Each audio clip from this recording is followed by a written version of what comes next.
When it comes to everyday carry for personal defense, a flashlight is the dollar for dollar and ounce for ounce most useful tool you should have on you at all times.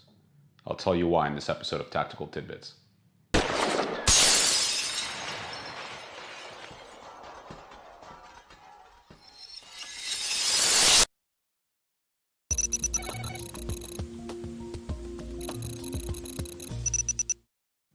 Hi guys, Herman Morris of Alpha and Tactical here. In my initial video on everyday carry, I briefly went over my personal EDC, and I want to go over some of the items in more detail, especially the ones that are the most important when it comes to your personal safety.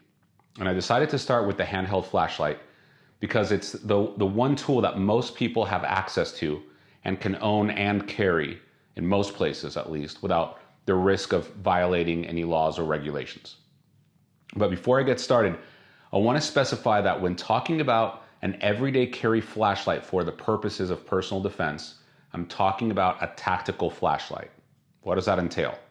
Well, you want to have at least a few of the following characteristics, as you'll find in this Surefire EDC L2-T.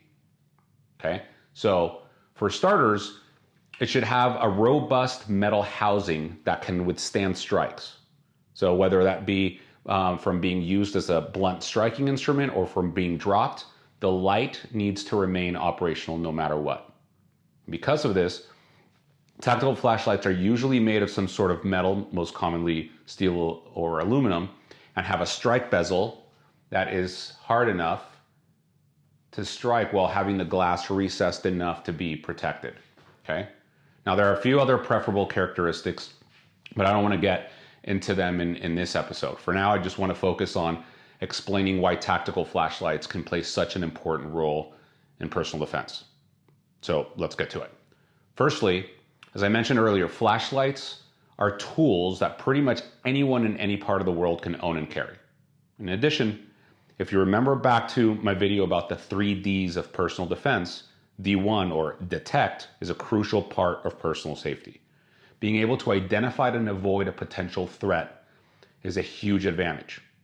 Whether that means identifying a threat in the dark from a distance or signaling to potential attackers that you're prepared, just having and using the light in a low light setting can go a long way in keeping you out of harm's way, or at least not making you an easy target. Now, considering that most violent encounters happen at night or in low light conditions, a good light can give us a significant advantage against an aggressor. Now, I won't get too deep into techniques and tactics in this episode, but I will mention that 2 main purposes that we use light for personal defense are: 1, identifying people and things such as threats, obstacles, friendlies, alternative routes, etc., and 2, controlling people. Now, the first case is pretty obvious for most people. I mean, the better you can see in the dark, the more things you can identify, threats or otherwise, right? But when it comes to the second case, a lot of folks just aren't aware of how effective a powerful light can be to control or defend against an aggressor. Now, a powerful light can take away an attacker's night vision temporarily, disorient them, and put them in a defensive position instead of an offensive one, and that could provide you the time and space needed to get away or to get in the offensive.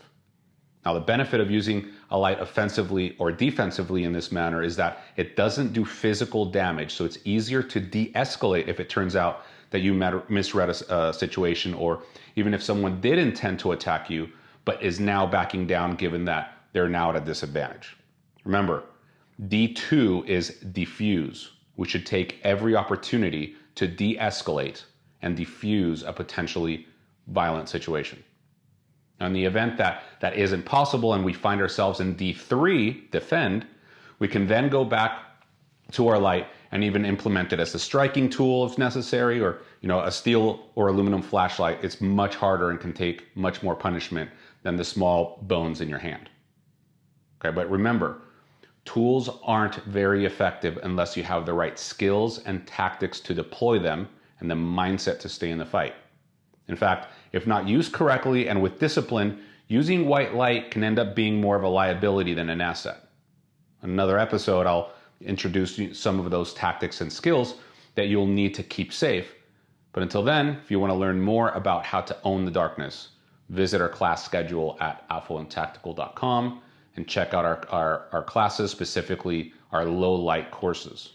I hope to see you in one soon.